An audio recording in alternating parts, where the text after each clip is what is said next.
We have with us Dr. Rasik Ravindra, former Director, National Center for Polar and Ocean Research. Sir, in the context of global geopolitics, how do you see India's increasing presence in Antarctica influencing its strategic relationship with other major powers? And what role can India play in shaping the future of governance of the continent under the Antarctic Treaty System? Well, it's a very timely question. If you know that Antarctic is a continent which is not governed by any country, or it is not under a sovereign control of anybody, and in fact, it is governed by a treaty, or which is itself about 50 years old. So the very fact that the treaty has continued and it is in a good shape, and it has preserved the Antarctic, it has preserved the ecosystem of Antarctic, and it has prevented any militarization of the continent, free from crime and violence, so which is a very critical point for the treaty. And this entire continent is governed by the same treaty. Now, as you know, that the times have changed from the period when it was signed in 1959 and now about 50, 60 years afterwards. The geopolitical situation is not the same. The new nations have been born. The aspirations of new countries are there. And if we still stick to the old 12 nations doctrine of exclusiveness, that Antarctic is meant only for few people, few countries, that is not tenable now. And I think India has to play a big role in that because we believe that inclusiveness is the right word in the present day, and the period of exclusiveness has gone. And as you all know that we believe in Vasudhaiva Kutumbakam, one word, one family. If you see the 46 ATCM, which was recently held in Cochin, we could feel that the tremors of geopolitics disturbance had also come into the treaty itself, which was not there before. The last three treaties, whether it was in Berlin, it was in Finland, or it was in India, we found that there are differences coming up, and that comradeship which was there between the members is vitiating. So there, I think the India can play a very big role because we don't belong to any one group. We are neither in the NATO nor we are in the Russian group. So we can have a big role bringing all the members of the treaty together and taking it further as we did in the treaty for 6 ATC. Thank you, sir.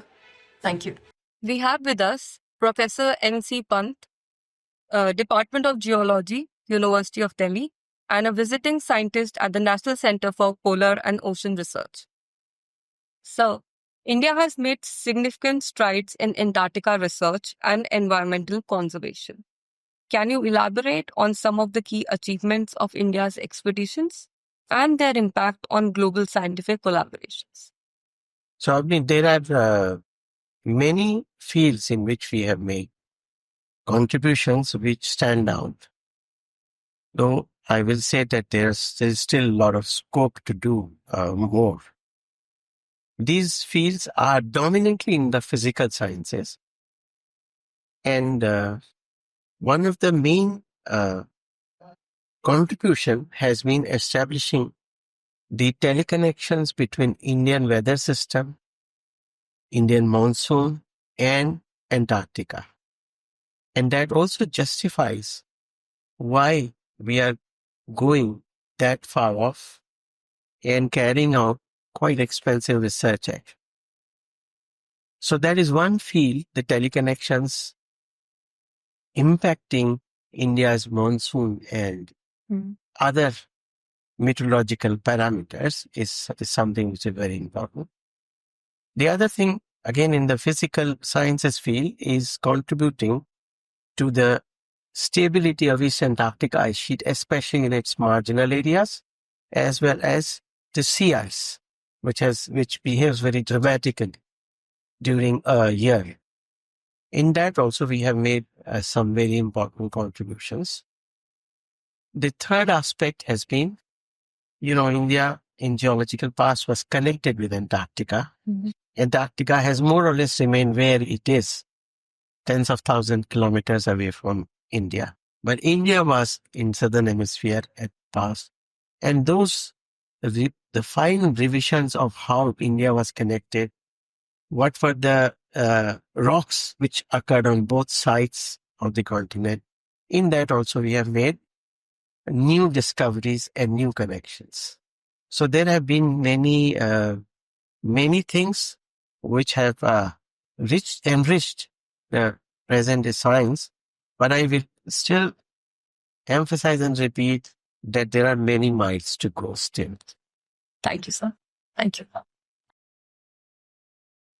We have with us Dr. Rajoshree Ghosh, Research Fellow, Science and Geopolitics of Arctic and Antarctica, LIGHTS. In the historical context, can you elaborate on how India has intervened in the United Nations in the context of Antarctica? So India basically reached Antarctic in January 1982, right?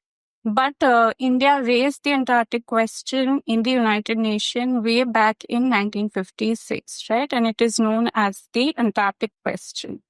So India was really concerned about a couple of things. First was that multiple countries had run into contested territorial claims, right?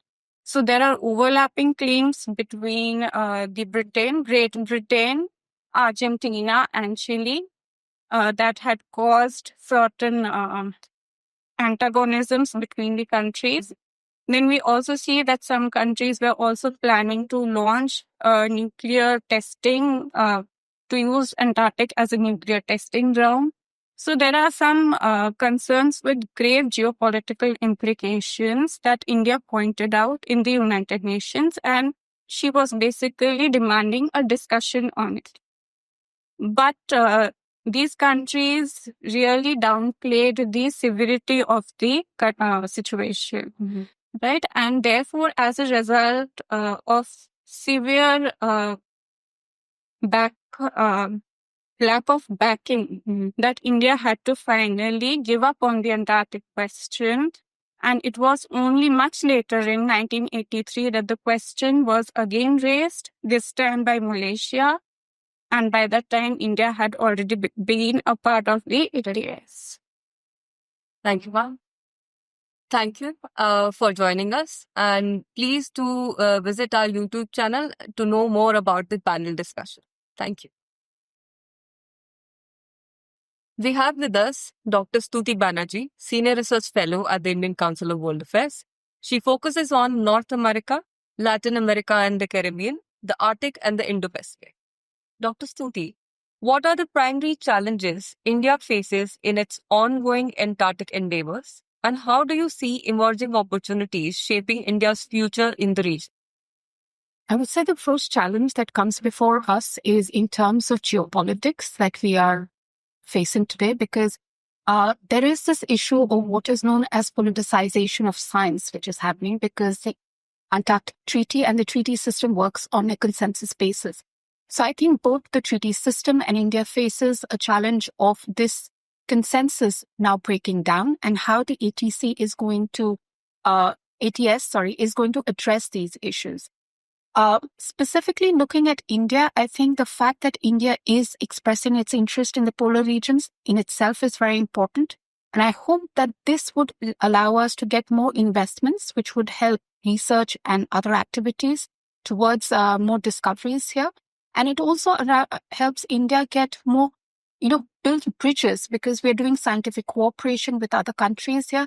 So there is this exchange of ideas, of data, which is very important for the overall, understanding the overall health of the continent, as well as for future research, which would be in terms of pathogens, how it affects environmental causes in the future, weather patterns, etc.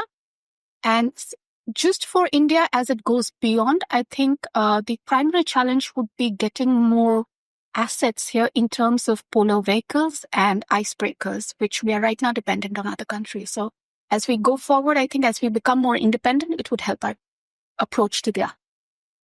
Thank you. Thank you. We have with us Keshav Verma, Research Associate at the Council. He focuses on geopolitics of global commons. Keshav, looking ahead, what should be India's priorities in Antarctica to ensure its continued contribution to international efforts while balancing national interest in the global responsibility? Thank you, Avni, for the question. And what I believe is that Antarctica is really crucial for India, not only for science, but for the diplomatic aspects as well. talking about the current India's approach, that what India should do, that what I believe is that there are three things that India should focus on. Firstly is the science, then environment, then the strategic aspects. Talking about the science, we have been doing a lot in Antarctica. We have established 3 stations till now, and one more is going to be in 2029. That is Matri 2. And we have been contributing, and in the field of glaciology, we have climate change, we have marine biology. We have been doing a lot in Antarctica, but according with the principles that are inclined in Antarctic Treaty System of 1961. Second, what I believe is that environment is again very crucial. We know that Antarctica has ample amount of resources available there. India always ensures that all the resources that should be used properly in a very optimum manner, and resource exploitation should not be there. We have been using our renewable resources in our research stations. That India is doing a lot in the field of environment also. Second is the third one is the strategic aspects, or we can say like India has been doing a lot, and India should also focus on the scientific aspects more. And India has always maintained like the Antarctica should only use for peaceful purposes and not for other aspects. And India has always maintained the stand of demilitarization of Antarctica, nuclear-free zone that already given in Antarctica Treaty System. Not only for this, but I think India should focus more on international collaborations. That we are already doing a lot with so many countries like Russia. We are doing Australia, then many other more countries. But for the science and for the diplomatic aspects, India should do a lot, should do more in the field of Antarctica and for the international relations. Thank you. Right.